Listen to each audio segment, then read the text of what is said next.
Nupi Phuba Police Personnel Chairak Piyu Haina Uripok Lambi Thingduna Miyamna Khongjang Changsinkhre.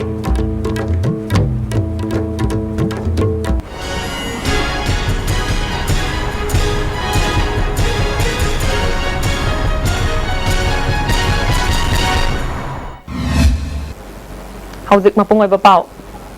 Lamdam sida ILPS na halu haiba dabi da tha sigi tang ni panda Uripok Maikai da chakhiba mairagi rally da saruk yakhibi ti tari ni bu phuba da chenabani haiba security personnel sing matik saba dandi piyu haiba dabi da ngasi Uripok lambi thingbagi thabak chathari thagdo wasigi matang da sem khiba JS na sinduna chathari ba Uripok lambi thingbagi khongjang asina lambi asida chathok chasin tawbada apanba oikre thagdok aduda chenaba police personnel sing chairak pigadabani haina miyoi kayana sorbon thingelda wakat mifam su chathari Wakan mifam aduda police na phubadagi sokpani hairibi tari nichu sara henduna saruk yari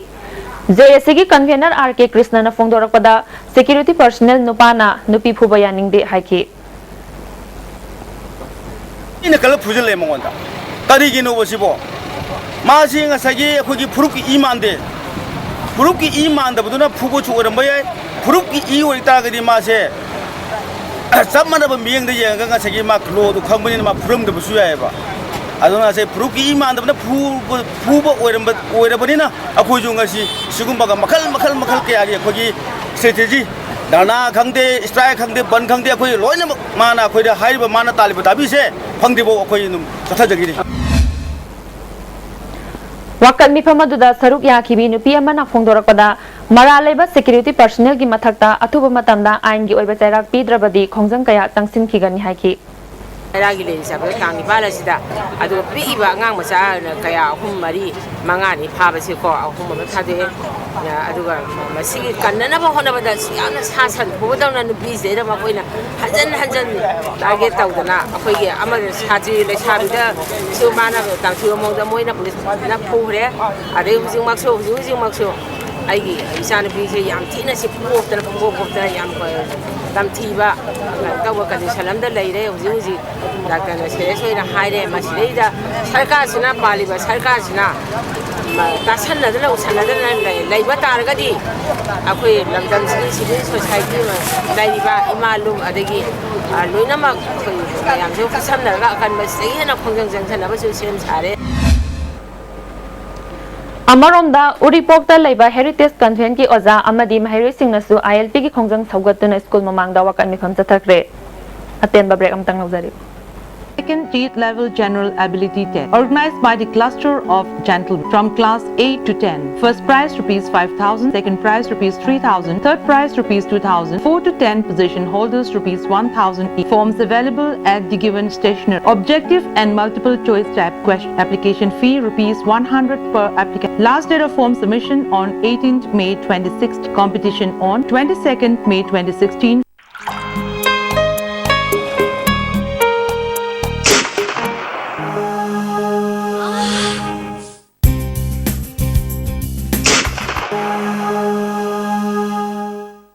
Oza Pain Relief Ointment Khwang naba ok sikpa tang sikpa phu naba ni singbada sinaba yarba lipsap group na puthok saba Oza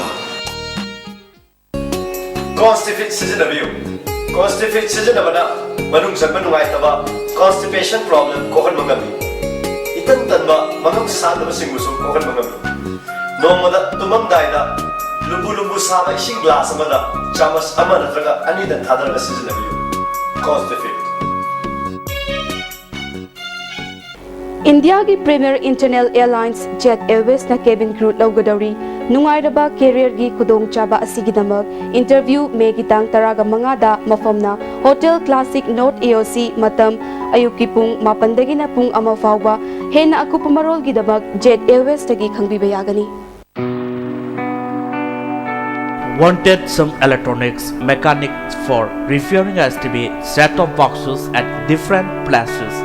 Bisnupur Thobal, Kangpokpi, Imphal West, Imphal East. Willing electronics or mechanics may contact Secretary ISTV Network. Taram nam oksari Matam sang na layang naba senpham leitabadagi masagi makhong animak phibam soksilak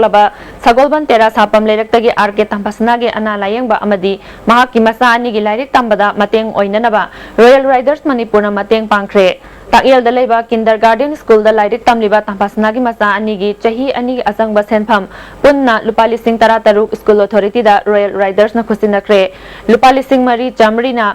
ana layeng bada mateng oinanaba ngasi Jenims da layeng duna leriba tampasna gi mafam da khusinakre loinana asa tha kaya su mateng pikhi Royal Riders Manipur gi advisor momosana fongdorakada awana taraba singda Royal Riders Manipur na mateng pangduna laglibagi saruk ama oina ngasi gi asisu mateng pangbani tampasna gi awabagi phibam khangal lakiba ISTV news amadi lemna ana layeng gi thabak jathabada achauba mateng pangliba Jenims gi director amadi Dr Singbu thagat ba fongdokhi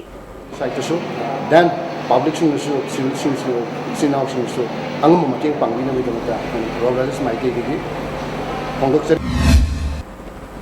Naharol Yaifa Thaurang Loop Okram Suthekna District Veterinary Office Imphal Iska Khutsam Naduna Lemna Sasan Hida Kapthokre Naharol Yaifa Thaurang Loop ki sanglenda pangthokba Sasan Hida Kapthokpa aduda Veterinary Department Imphal Iski Joint Director Dr S Thoiba Singha gi miryeng makhada Dr Kayana saruk yakhi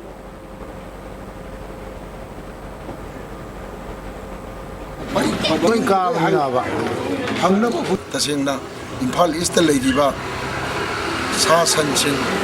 loinana poultry farmers sing makoi gi maru poina mateng bangba laksabani ngasi laibisida koi kariguma pesa ta logdana koi hidak langka loina kapi leiribe hidak sing sisu akoina department gi pujaraga makoi da free of cost bijabani tungda su sumba kemse koi amanda su phangdo digani aduga makha tan su Imphal East ki area da pangthokki haidna koi program sindre leji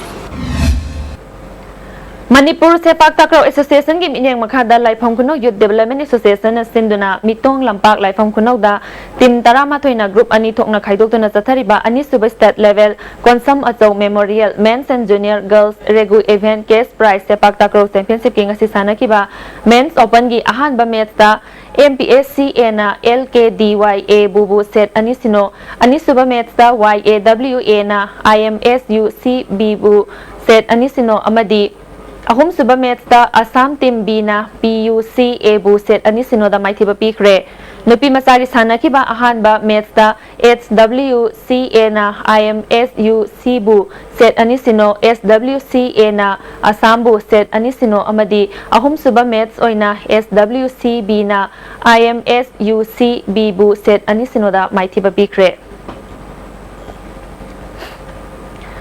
Hockey India gi minyeng makhada Manipur Hockey na sinduna tha sigi manga dagi Khumalampak Hockey Stadium da chathariba taruk suba Hockey India Sub Junior Men's National Championship 2016 gi B Division gi ngasi sanakiba match singda Chhattisgarh Hockey na Hockey Uttarakhand bu taruk ahum amadi Mumbai Hockey Association Limited na Kerala Hockey bu manga amada maithiba pikre ngasigi ayuki ahum suba match da Hockey Madhya Pradesh ka Bengal Hockey Association ga goal amamam da draw chatkre